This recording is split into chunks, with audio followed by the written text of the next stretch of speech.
Post-1177, to say the first half-century of occupation for Anglo-Norman knights in Ulster was a dramatic period would be an understatement.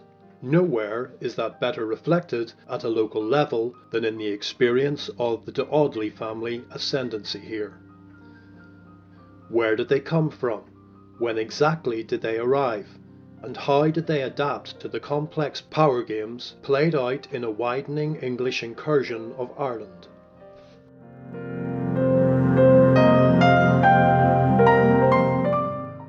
Audley was a Saxon estate appropriated by the Normans after their English conquest in 1066. It literally means meadow belonging to Auld. The original Audleys were a junior companion family of those 1066 invader Normans, the de Verduns.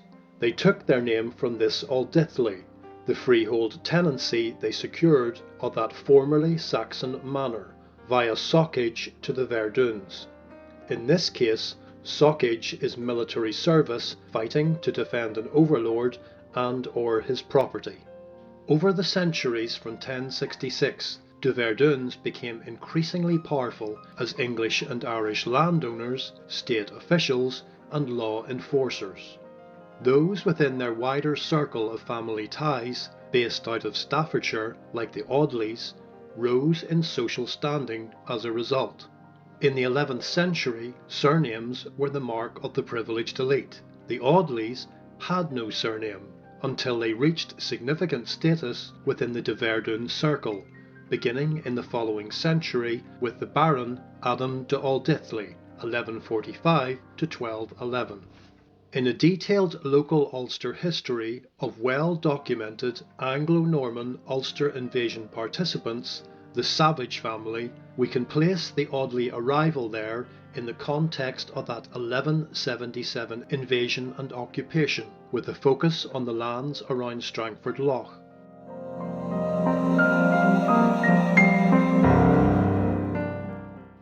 George Francis Savage Armstrong tells us about the young John de Courcy, chief architect and leader of that unofficial English military expedition to conquer Gaelic Ulster, travelling north via Dublin in the Pale. Though de Courcy's home appears to have been in the south of England, he undoubtedly collected a number of his companions for the Ulster invasion from the sons of the Norman families settled in more northern counties. Roger de Courcy, whom the great leader made his constable, was designated de Castria of Chester. It was at Chester that the invasion force was fitted out, and it was from Chester that the expedition sailed to Dublin. The connection with Cheshire was perpetuated by acts of John de Courcy himself soon after the settlement of his Palatine court at Downpatrick. It is likely, writes a Bishop Reeves, that for some time after the invasion an intimacy subsisted between the churches of Chester and Down, arising from the English connection of John de Courcy's retinue. After arriving at the English garrison in Dublin in 1176, de Courcy, with 22 Anglo-Norman knights and 300 foot soldiers, marched towards Ulster in January of the next year. On only the fourth morning, this small yet very well equipped professional army had reached Downpatrick. There they fortified an ancient hill position over the next week, most likely the Mound of Down, before finally engaging the advancing army of Dunleavy, the nominal paramount Irish chief of Ulster. This battle lasted at least 5 hours from mid-morning and reached a peak with close combat at the Norman lines on the upper slope. Dunleavy's uphill assault was finally defeated and the withdrawal of his forces turned into a bloody rout at the tidal marshes below. Using Down as a base, with varying successes which have been recounted, probably with considerable veracity, in the annals of the Four Masters, the Anglo-Normans pushed their conquest northwards until they had brought, nominally at least, under their control a tract of country corresponding roughly to the present counties of Louth, Down, Antrim and half of Derry. De Courcy's initial base was a wooden motte fortification at his hilltop Downpatrick victory site, with commanding views across Lecale. From Downpatrick he soon began issuing charters to those within his invasion force, developing a palatine seat for himself in this, for now, conquered territory.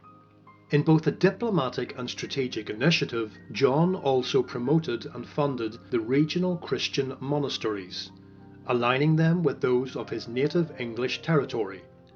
Though he could be described as wanton in rewarding his followers, that was never the case for his care of the church. Savage Armstrong states, "Historians seem to be agreed that the conquered territory, including the modern Louth, was divided amongst the following leaders: Savage, Russell, Audley, de Gernon, Vernon, de Verdun, Clinton, Mandeville, Jordan, Stanton, Poor, Copeland, Chamberlain, Riddal, Paisilevi, Martel, Logan, Sendal, to whom may be added perhaps Fitzsimons, Hoche, Talbot, Fitzaustin, Hastings and Escolier. Audley, on the margin of Lough Cuan, not far from the present town of Strangford, while Savage settled in the Ards, that fertile peninsula which extends from Belfast Lough to Ballyquinton Point and lies between the great inlet of Strangford and the Irish Sea." We would point out that not all Ulster's notable Norman names are those of direct participants in the 1177 invasion. It took many more than 22 knights for de Courcy to settle and administer his conquered lands, and that required a steady stream of young, adventurous cadet nobles into the province, recruited by the same invader retinue. Can we pin an Audley knight to the battle at Downpatrick? We think it is likely they were there that day.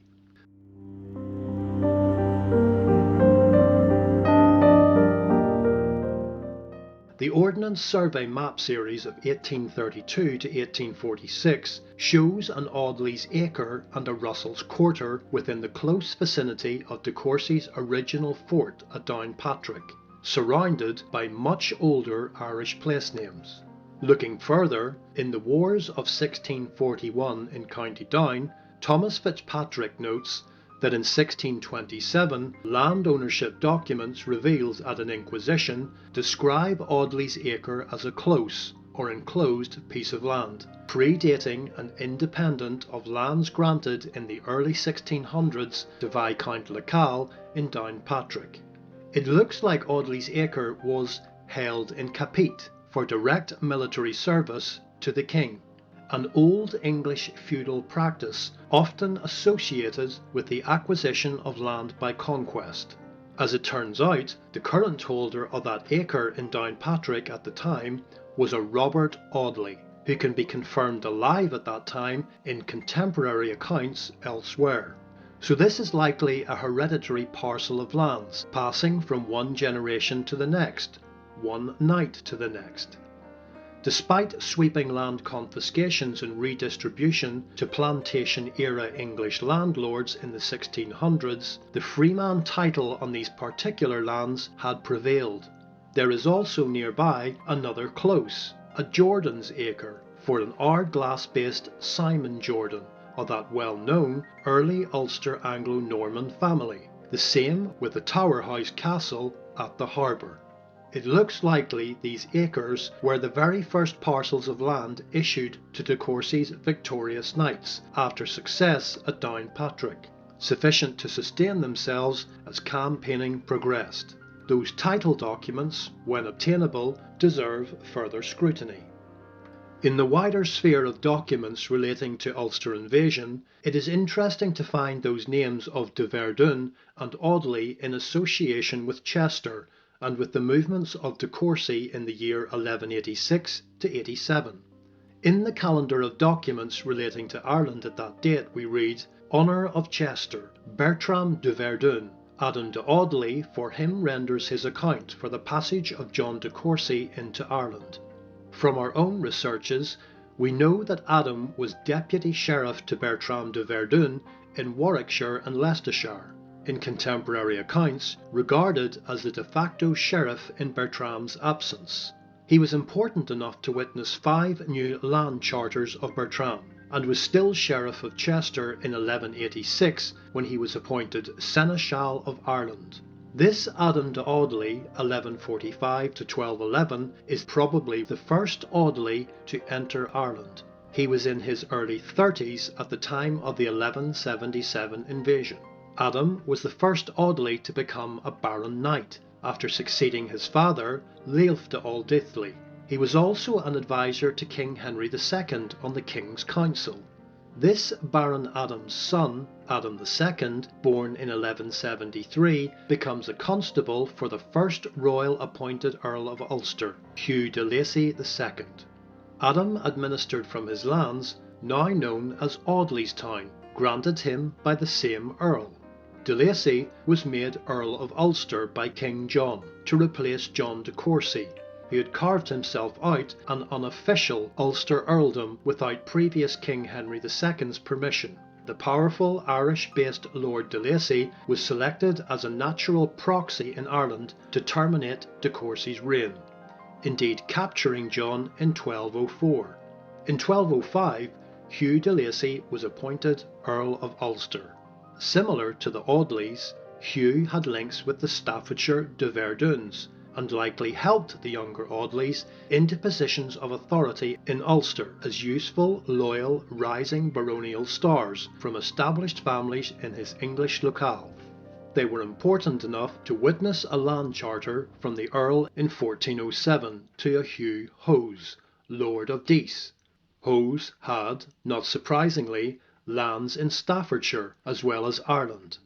Effectively, Norman control of Ireland over the centuries became a competition between rival extended familial dynasties, like that of the de Verduns, with varying degrees of loyalty, if any, to the English crown.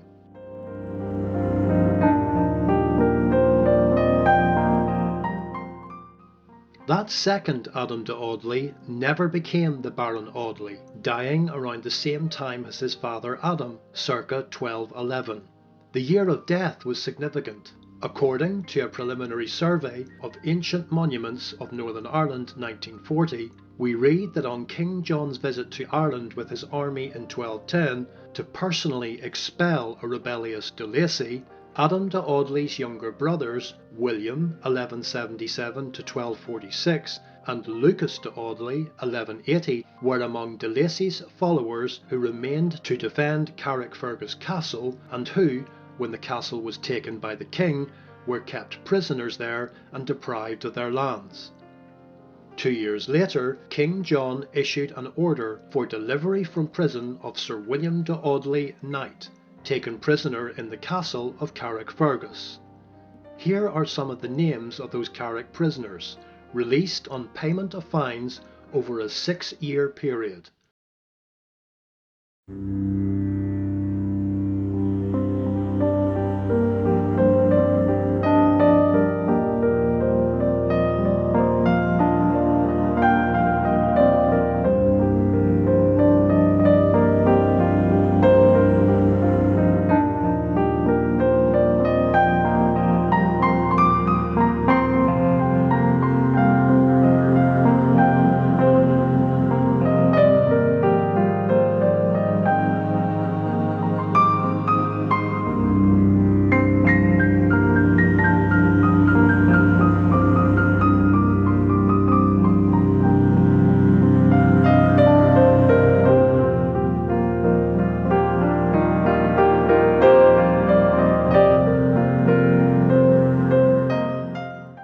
Adam de Audley II had no sons, and his brother Henry, 1175 to 1246, also a sheriff for the Earl de Lacy holding lands in Dunleer, inherited Adam's estate in full in 1227, 16 years after Adam's death and 11 years after the death of King John.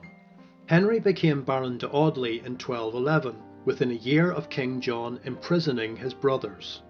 But Henry managed to evade King John's wrath for his overlord de Lacy by wisely attaching himself to Ranulf, the Earl of Chester, where the Audley Irish adventure began, and where of course the de Verduns had strong links. Ranulph was a similar age to Henry, and they likely moved in the same family circles in England. He certainly helped Henry de Audley build his rich land portfolio on both sides of the Irish Sea. It was King John's successor, King Henry III, who showed favour to the Audleys after their ordeal under his father King John's brutal rule, granting or restoring lands in England and Ireland, whilst simultaneously restoring de Lacy to the earldom. It was, said Henry, his will to forget the angry feeling which once existed between his father and some of his nobles, and by a renewal of liberties to restore the good days of their ancestors. By 1230, de Audleys were personally accompanying Henry III to his war with France. A son of Henry de Audley, James 1220 to 1272, became Justiciar of Ireland for 2 years in 1270, after a distinguished royalist military career in England and Wales.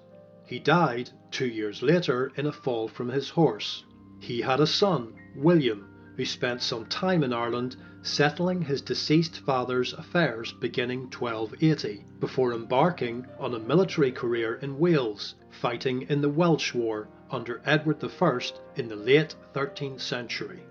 We discover a Hugh de Audley owned lands in Kilkenny in the early 1300s, and those lands end up in the custody of the king. In Ulster, around 1333, a Robert de Audley holds 4 caracots of lands, about 400 acres, in fee, at what is now Killard Lower townland near Kilcleef Castle. This is a superb location for a promontory coastal fortification, if the Audleys had ever decided to settle there initially. A similar arrangement is evident for the Anglo-Norman Russells in Killoch, further south in Lecale. Of note, at the time of this 1333 holding, Lecale was much affected by devastation seen elsewhere as a result of the Scottish Edward Bruce 3-year Irish campaign beginning 1315 against the settled Crown loyal English. After this point we find little connected to Audleys of Audleystown until the 16th century.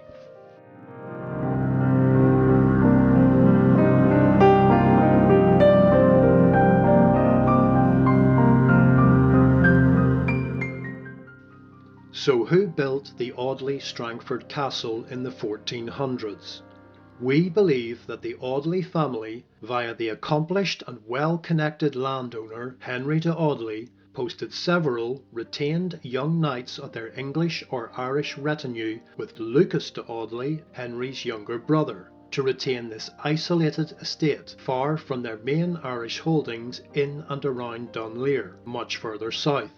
Lucas was released from Carrickfergus incarceration in 1212, just a year after his older brother Henry inherited Audleystown from their deceased brother Adam. As a fresh start from captivity, Lucas did well in Lecale, perhaps by developing relations with the savages of the Ards and the Russells of Killoch. 200 years later, that isolated cadet branch of the Audleys were building their first castle on the same impressive hillock overlooking Strangford.